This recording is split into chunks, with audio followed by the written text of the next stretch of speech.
오늘은 신정통주의와 자유주의를 비교하여 살펴보겠습니다. 두 전통은 같은 시대의 반응 속에서 나타났지만 방향과 강조점은 다릅니다.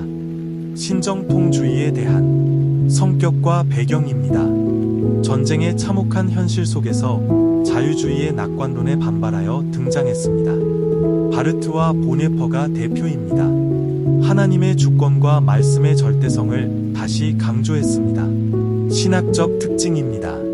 하나님의 주권과 인간의 존엄성을 함께 말합니다. 하나님은 전적으로 타자이시며 인간은 은혜 안에서 구원받습니다. 동시에 인간은 역사 속에서 책임적으로 참여해야 합니다.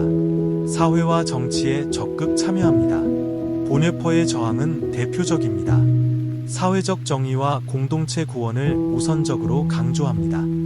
교회는 하나님의 정의를 선포하고 실천하는 공동체입니다. 대표 인물입니다. 바르트는 교회 교의학을 통해 말씀의 하나님의 주권을 강조했습니다. 보네퍼는 값비싼 은혜를 강조하며 신앙의 사회적 책임을 실천적으로 제시했습니다. 자유주의에 대한 성격과 배경입니다. 계몽주의와 근대 사상의 영향 아래 기독교를 합리적이고 현대적으로 재해석하려는 시도입니다. 전쟁을 거치며 낙관적 인간관에 대한 비판을 받았습니다. 신학적 특징입니다. 지상의 천국을 강조합니다. 내세보다 이 땅의 정의와 평화를 세우는 것을 목표로 봅니다. 그리스도의 인성을 강조합니다. 예수는 윤리의 본보기로 이해됩니다. 사회 구원을 강조합니다. 구조의 개혁과 정의 실현에 초점을 둡니다. 종교 간 대화를 중시합니다. 도덕성과 사랑의 윤리를 강조합니다. 교회 제도를 비판하고 평등하고 민주적인 형태를 지향합니다. 대표 인물입니다. 틸리히는 궁극적 실제의 관점에서 실존과 신학을 연결했습니다. 이번은 현실주의를 주장하며 죄의 구조적 차원과 사회 정의를 강조했습니다. 김재준은 민주적 교회 운동과 신학적 자유를 주장했습니다. 문익환과 안병모와 서남동과 문동환은 민중의 해방과 정의 실현의 관점에서 성경을 재해석했습니다.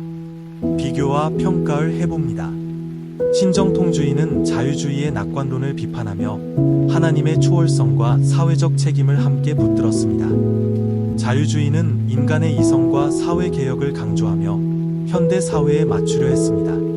두 전통 모두 사회적 책임을 중시합니다. 차이는 신정통주의가 하나님의 주권 아래 사회 참여를 강조한 데 비해 자유주의는 인간의 도덕성과 역사적 진보에 더 무게를 두었다는 점입니다. 신정통주의와 자유주의는 현대 신학의 두 축을 보여줍니다. 하나는 하나님의 주권과 은혜 속에서 사회적 책임을 실천하려 했고, 다른 하나는 인간의 도덕성과 역사 속 진보를 통해 하나님 나라를 구현하려 했습니다. 이 두 전통의 연구는 개인 구원과 사회 구원 신앙과 역사 교리와 실천 사이의 균형을 성찰하는 데 도움을 줍니다. 유튜브 강의 대본 과격주의와 신죽음 신학. 안녕하세요. 오늘은 과격주의와 신죽음 신학을 살펴보겠습니다. 이 두 전통은 기존 기독교 신학의 급진적 비판을 제기하며 교회의 정통 교리와 구원 이해에 큰 충격을 주었습니다. 과격주의 대한 성격과 배경입니다. 자유주의의 연장선에서 더 급진적 비판을 제기했습니다. 전후 사회와 철학의 흐름 속에서 부활과 내세와 신성 같은 초자연적 요소의 의문을 제기했습니다. 신학적 특징입니다. 그리스도의 인성을 강조합니다. 예수는 윤리적 모범을 보인 인간적 스승으로 이해됩니다. 사회복음을 강조합니다. 복음의 본질을 사회의 정의와 평등과 해방에서 찾습니다. 사회 구원을 말합니다. 구원은 사회 구조의 개혁과 집단적 해방 속에서 실현됩니다. 지상 천국을 강조합니다. 천국은 지금 이 땅에서 만들어가야 할 공동체로 이해됩니다. 내세와 부활에 대해 회의적 태도를 취하며 상징적 해석을 시도합니다. 대표 인물입니다. 브루너는 인간의 책임과 역사적 차원을 강조하며 급진적 성향을 보였습니다. 볼트만은 비신화화를 주장하며 실존적 메시지만을 강조했습니다. 신죽음 신학대한 성격과 배경입니다. 신의 죽음이라는 선언을 신학적으로 수용하려는 운동입니다. 전통 신학을 넘어서는 급진적 시도를 하였습니다. 신학적 특징입니다. 그리스도의 인성을 강조합니다. 예수는 역사 속 인간으로 이해됩니다. 역사적 예수를 강조합니다. 신앙의 핵심을 부활의 그리스도보다 역사 속의 예수의 삶과 가르침에서 찾으려 합니다. 그리스도의 신성을 부정하거나 상징으로 해석합니다. 사회와 정치에 적극 참여해야 한다고 주장합니다. 사회 구원을 중심에 둡니다. 억압의 해방과 정의 실현을 신앙의 핵심으로 제시합니다. 대표 인물입니다. 해밀턴은 현대인의 불신앙 현실 속에서 신학의 새로운 길을 탐색했습니다. 알타이저는 하나님의 죽음을 선언하며 이후의 신학을 탐구했습니다. 반 뷰런은 기독교를 윤리적 실천과 사회적 책임으로 재해석했습니다. 비교와 평가를 해봅니다. 과격주의는 초자연적 요소를 배제하고 실존적이고 사회적인 복음을 강조했습니다. 신죽음 신학은 더 나아가 하나님과 그리스도의 신성을 부정하며 기독교를 근본적으로 재구성하려 했습니다. 두 전통은 공통으로 사회적 책임과 인간적 윤리를 강조합니다. 차이는 과격주의가 예수의 인격과 가르침에서 의미를 찾는 반면 신죽음 신학은 하나님 개념 자체를 부정하며 세속 인문학적 형태로 전환하려 했다는 점입니다. 과격주의와 신죽음 신학은 전통 신학에 큰 도전을 던졌습니다.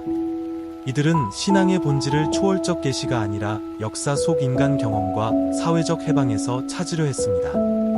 정통 교회는 이들을 비판했지만 현대 사회 속에서 신앙을 어떻게 증언할 것인가라는 질문을 남겨주었습니다.